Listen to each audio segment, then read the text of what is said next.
So how much does it cost to play a top tier army list in competitive 40k? Let's take a look at a few examples and find out.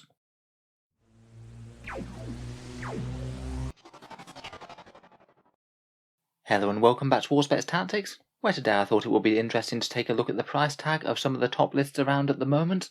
Say if you wanted to jump into the faction and gradually build up towards one of the strongest lists around right now. Of course, everyone knows that Warhammer 40k does have the potential to be an expensive hobby, but there's plenty of other easier routes into it, either just by taking advantage of Games Workshop's best deals around, discounts from third-party retailers, second-hand miniatures, converted and proxied models, and of course 3D printing for stand-in miniatures. In general though, for playing the strongest lists at tournaments, cost will usually be at least somewhat of a factor. Basically the biggest tournaments around tend to be run by people who can afford and get the best list together in the amount of time that they need, and also when they're actually at the event, command the list as well as they possibly can and eke out any advantages that they can get over their opponent's army. There's definitely both factors that go into winning an event, both player skill and having the right models, but there certainly is an element of having to pay to compete. If you can afford to buy the best models and best armies, you are going to have a slightly easier time than someone who can't afford to drop that kind of money on a new army regularly. With that in mind, I thought just as an example we'd look at the top 3 lists from the London Grand Tournament, a very quick look over their strengths and weaknesses, and then how much you'd have to pay if you wanted to get that army starting from scratch, to give a rough sort of price tag for the entry cost of a competitive army in 40k for someone who's not already invested in the hobby. Let's take a look at what we've got then. So first up we have the Death Guard list that took 3rd at the London Grand Tournament. This was by David Horn, and it's basically embracing the zombie horde playstyle of Death Guard to the absolute max, seemingly shooting for the maximal amount of Poxwalkers and Blightlord Terminators that you can fit into a list.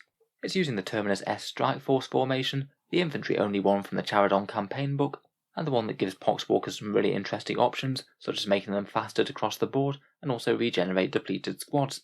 It's led by Typhus himself and a couple of Plague Casters who are making good use of the unique discipline within the book, and a Foul Blightspawn and Tallyman for a bit of support, the Blightspawn with Arch Contaminator for rerolls with Plague weapons, Revolting Stench Vats for a big aura of fighting last and viscous death. The Tallyman takes Tollkeeper for some slightly boosted shooting.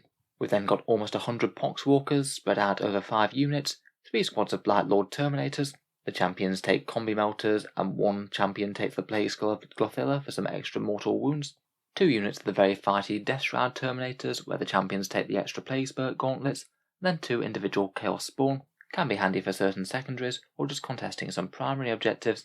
Overall, a lot of armies are going to have trouble dealing with so many efficient Poxwalkers, and anything that they catch in melee could get melted under a serious amount of mortal wounds with the Harbinger's stratagem.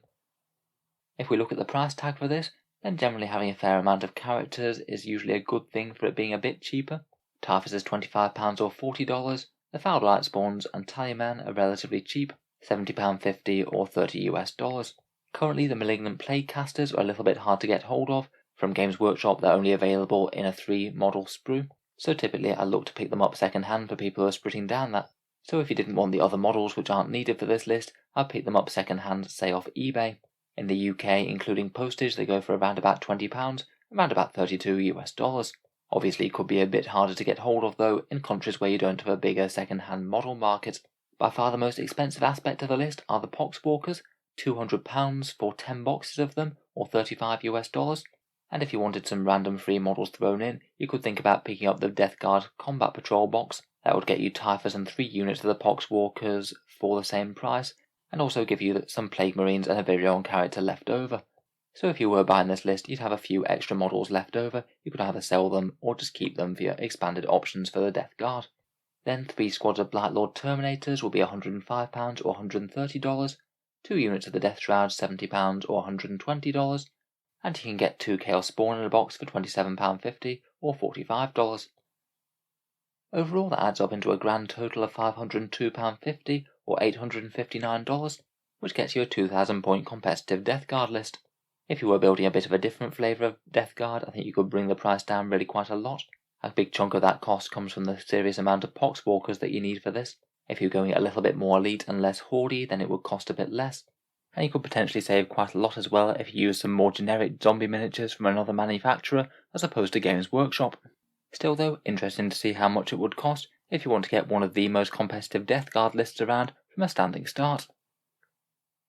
Next up we have the second place list at the London Grand Tournament. this one's Alex Harrison's Deathwatch, which I'll be talking about a bit more in the Deathwatch army overview that I'll be doing on the channel shortly.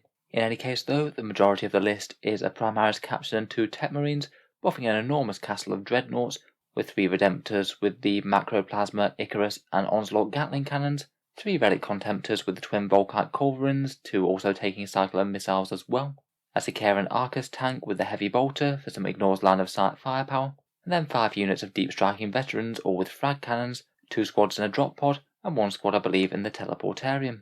The castle just deals a crazy amount of damage, with rerolls from the captain and the Deathwatch chapter tactic, lots of chances to get Devastator Doctrine between Brilliant Strategist and the Deathwatch stratagems, +1 to hit from Tech Marines, ignores cover, +1 to hit against fly, and rerolling everything against 1 datasheet once per game. The shooting castle will just hoover away virtually anything it can see, and the deep strikers and archers can get some lines of sight on the things that it can't. A very, very scary list indeed. Looking at a bit of a price breakdown of the different models, the captain's one of the easier miniatures to acquire. He's part of the Elite Edition starter set, so it's going very cheaply on the second-hand market, £11 including delivery in the UK, equating to around about $18. The fairly old resin Tech Marines are really quite cheap as well, £26 for 2 or $43, and the drop pods just a little bit more at £27.50 or $44. The veterans themselves are maybe a little bit trickier to get together. You get 5 Deathwatch veterans in a box of them, so 3 squads of them will be £75 or $114, but you only get 1 frag cannon in each box, so it could be a little bit trickier to find them. Fortunately though, they do seem to go well on the second-hand market again. There are absolutely tons of ways to equip Deathwatch kill teams, so often people choose not to use the frag cannons, and a typical sort of price for getting 9 of them off eBay might be around £45 or $72. The Redemptors are perhaps relatively quite cheap for how many points they cost, £120 or $195, but those Relic Contemptors are significantly more as they're Forge World models. The resin tax is real, £177 or $282, and that's if they're even in stock at the moment, as being one of the most competitive models in 40k right now. I think those Volkite arms have been out of stock for quite a good time. If you wanted to try and acquire these on a budget, it might make sense to actually just buy the Games Workshop Contemptor Dreadnought. That one's a bit cheaper at $35 or $60, and then maybe just buy some generic sci-fi energy weapon armors off a 3D printer or something. That could have a very similar look and cost you considerably less than paying Forge World prices. Finally, the Sicarian Arcus again is a Forge World model, £84 or $131, again paying a fair bit more than Games Workshop prices for that resin.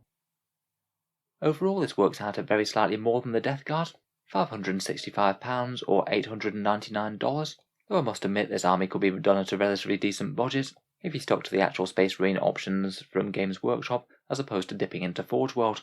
Generally, if you want to play competitive 40k at a budget, Hyper Elite Space Marine armies can be a fairly decent way to do so. Finally, and most expensive of all, we have the Lucius and Mars Admech list that was used by Malik Rubio to win the London Grand Tournament, one of the biggest recent 40k events. This one's Admech, one of Games Workshop's more recent armies, and as a result is one of the more expensive ones to collect in terms of money per point. I did an entire video on this, so feel free to check it out. I'll leave it links down in the video description. Just for the general gist though, it's largely a huge anvil of Lucius Rangers, 60 Rangers with a whole bunch of durability buffs, being able to acquire transhuman physiology and jump around to different objectives with a solar flare. They've got buffs to allow them to shoot while doing actions, get light cover even when they're out of it, and fall back and shoot if they need to. They can also be solid options for the objective to the last, as they're going to be some of the last units to get taken out, and they're really quite meaty tough units to do so. Then there's the more hefty damage dealing side of the list, which is organised into 2 Mars Patrols to allow extra flyer slots. Again, another 35 Rangers, which could make good use of the Wrath of Mars stratagem for some mortal wound output, and then some incredibly scary Admech firepower indeed, with 3 insanely fast moving Stratoraptors with the twin las cannons. They should be able to get line of sight on whatever they want, 2 Iron Striders, again with the las cannons for ridiculously efficient firepower, a Fusillade for the mortal wound bombing and slowing down a unit each turn, and finally the X-101 Servitor to allow some cheap actions. Doubling up on Canticles and Doctriners means that all of these planes and vehicles can either hit extremely hard or be ridiculously tanky. They can get down to a 1+ save between Bulwark Doctrine and the Shroud's Arm Canticle, or hit on 2s and have some very nice rerolls indeed if you want to just maximise their firepower. Incredibly scary indeed, but it's certainly going to cost you if you want to get this list together direct from Games Workshop. Looking at the price breakdown, the main cost of the list is a fairly even split between the planes and the Rangers. The tech priests and marshals are at least reasonably. You will need 10 boxes of Skitarii troops to make up all of the ranger squads, a combined cost of £275 or $440 US. For the planes you'd be looking at £240 or $400 and for the Iron Strider Ballistari that's an extra $65 or $110. The characters maybe aren't too bad in comparison, £18.50 for the cheaper marshals or £22.50 for the manipuluses, or $30 or $35 respectively.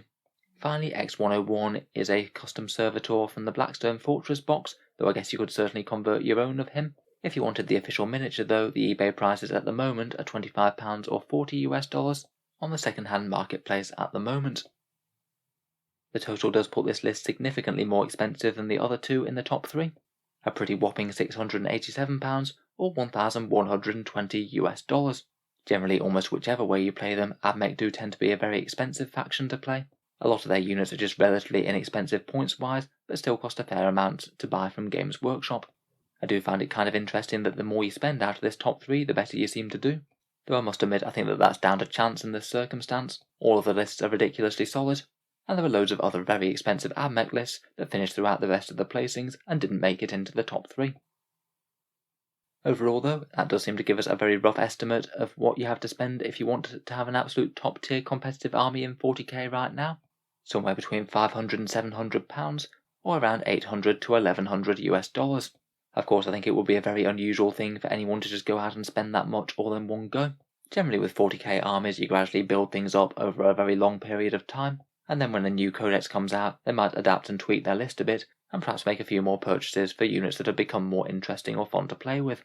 I'd also bear in mind that quite a lot of the top players in 40k will often share models amidst their gaming group, so it might be a bit more common to borrow models from a few different players rather than going out and buying a whole extra army. I'd say that spending this amount of money on an army each year isn't going to be something that most people are going to do, even at fairly high levels of play.